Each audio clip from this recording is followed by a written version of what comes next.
Salam sejahtera semua pelajar. Jadi hari ini kita akan masuk ke tajuk pertama kita di tahun 3 ini, yaitu kemahiran saintifik.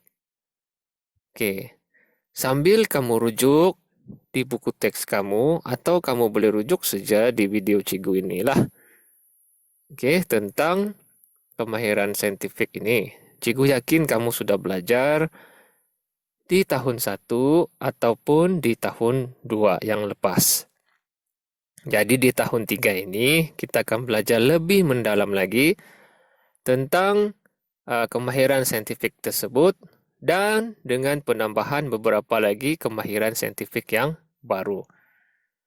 Jadi kita tengok yang pertama nih, satu situasi di gerai makan. Orang menjual makanan di sinilah, jual kue umui, jual minuman. Dan kemudian ada 4 orang sahabat nih duduk di atas meja lah dengan makanan sudah terhidang. Jadi dia bagi tahu sini, ceritakan pemerhatian yang dibuat oleh Aisyah, Kina, Lim, dan Langgi semasa berada di warung Pak Mat. Oke, di warung Pak Mat lah. Oke, mereka sedang minum petang. Baik. Jadi apakah pemerhatian yang dibuat? Jadi di sini nih, contohnya yang pakai tudung nih, dia cakap, sedap betul bau kue ini. Oke, bau. Jadi bau itu berkaitan dengan pemerhatian juga lah. Oke, rasanya juga manis. Oke, itu pun adalah pemerhatian juga. Mesin pengisar ais itu berbunyilah. Oke, itu pun sejenis pemerhatian. Sejuknya cendol ini. Warnanya pun menarik. Oke, sekali lagi pemerhatian. Jadi semua ini melibatkan pemerhatian lah. Dan pemerhatian yang dilakukan menggunakan pelbagai jenis deria. Oke, jadi apa sebenarnya pemerhatian ini? Apakah kaitannya dengan kemahiran saintifik? Oke, sebenar. Kita pergi teruslah selanjutnya. Oke, jadi kemahiran proses sains ini ada banyak. Salah satu yang paling penting, yang paling asas ialah memerhati ataupun pemerhatian tadilah. Jadi apakah benda memerhati ini? Baik, kita akan belajar hari ini ya. Jadi memerhati ini ialah kemahiran menggunakan semua deria untuk mengumpul maklumat tentang sesuatu objek dan fenomena yang berlaku. Oke? Oke, apa itu kemahiran menggunakan semua deria? Oke, apa itu deria? Deria ialah anggota badan yang ada fungsi tertentu. Contohnya, untuk pemerhatian kita itu biasanya kita guna 5 deria lah. 5 organ ataupun anggota badan kita yang ada fungsi tertentu. Oke, apa dia 5 deria tersebut? Ini dia. Deria yang dimaksudkan ialah deria penglihatan, yaitu mata. Oke, kejap dia berkaitan dengan ini. Oke, cikgu kecilkan. Oke. Jadi deria penglihatan yaitu mata. Maksudnya anggota badan yang membolehkan kita melihat lah.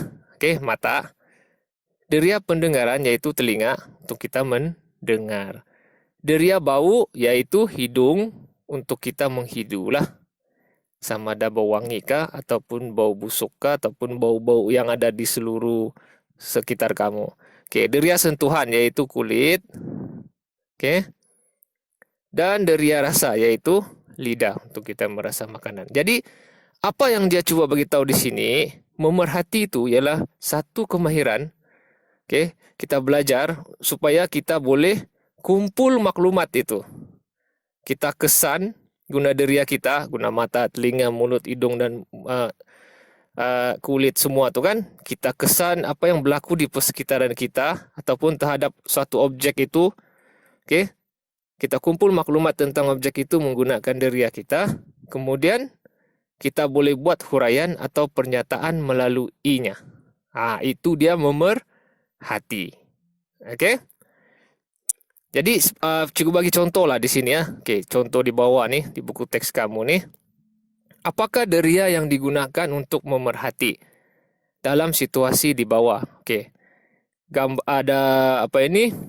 Waktu malam tuh ada pertunjukan bunga api kan.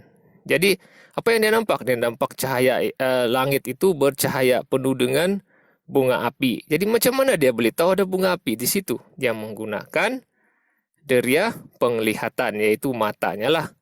Jadi daripada situ dia boleh bagi tahu, wah cantiknya bunga api itu. Macam mana dia tahu cantik? Sebab dia nampak. Oke, macam mana dia nampak? Dia guna deria penglihatannya. Jadi bila dia boleh bagi tahu tentang bunga api itu, oke, boleh jelaskan tentang bunga api itu, maka dia sudah pun membuat pemerhatian. Dia sudah kumpul maklumat dan boleh bagi tahu orang.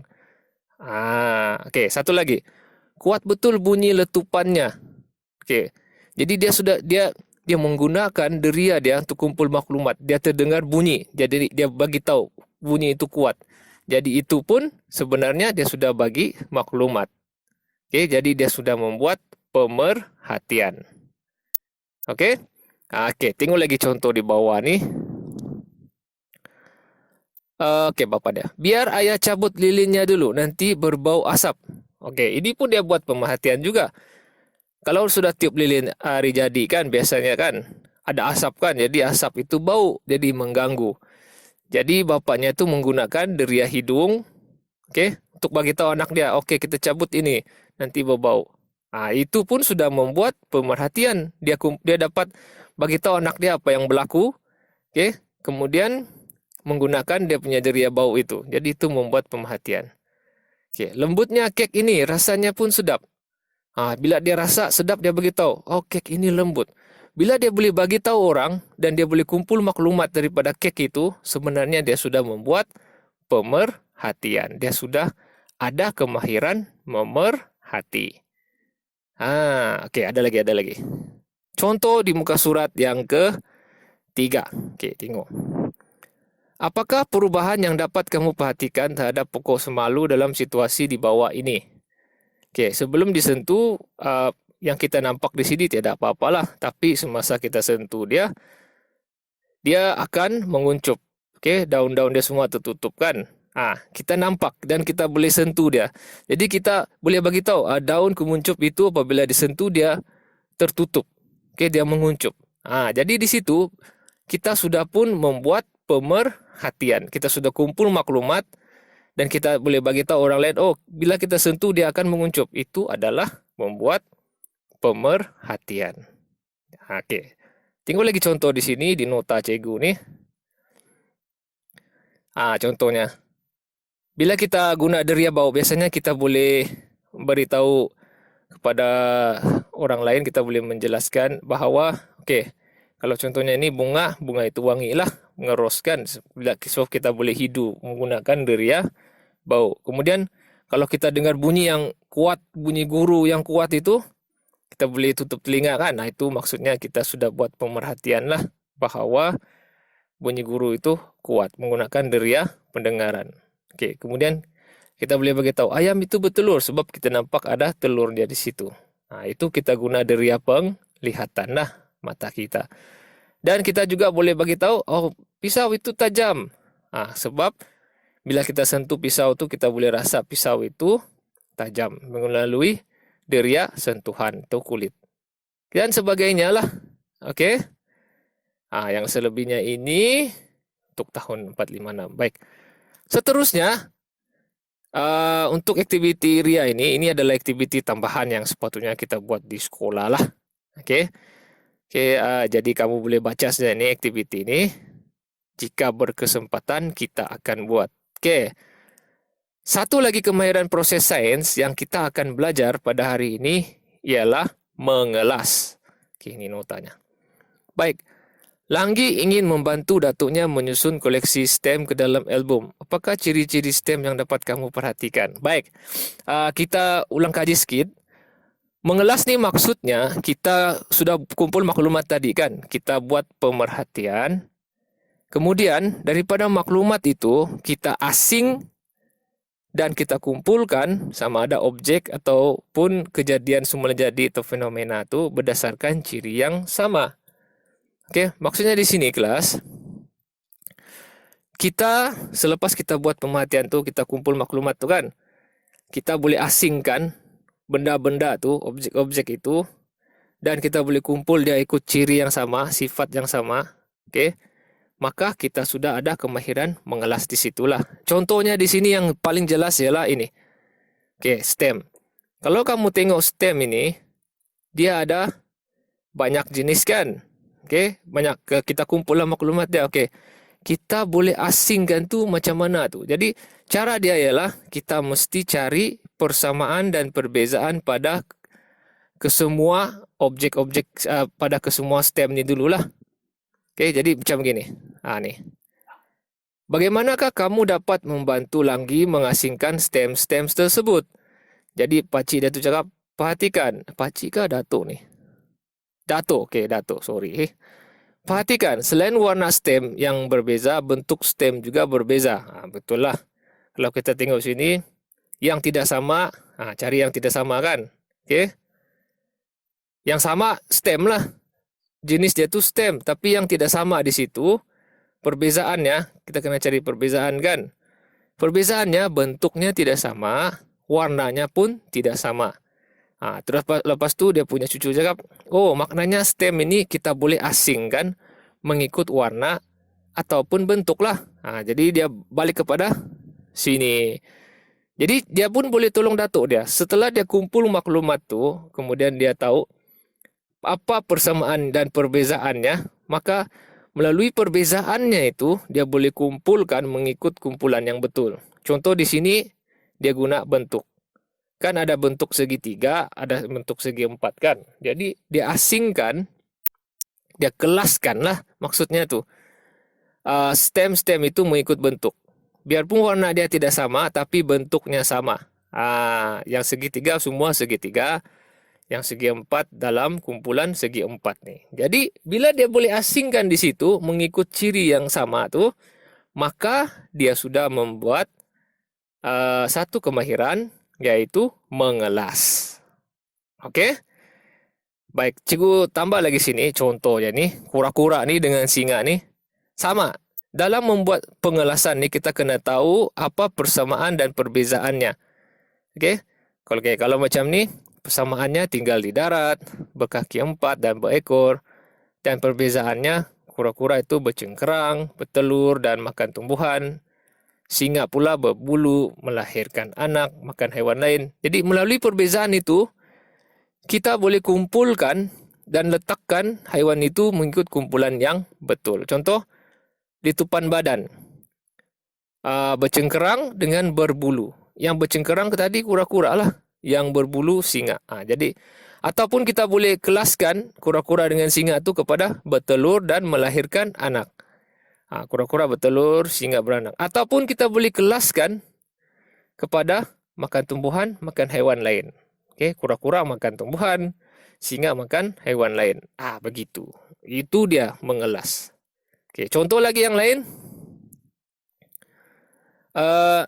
Kelapa, tembikai, ubi kentang, mangga. Okey, cari persamaan dan perbezaan. Persamaan boleh dimakan. Perbezaan banyak.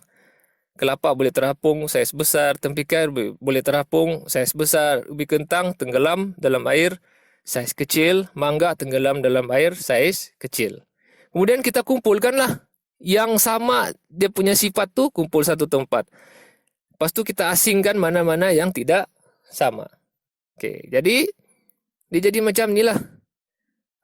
Kita boleh asingkan keempat-empat tadi tumbuhan tu kepada boleh terapung, tenggelam.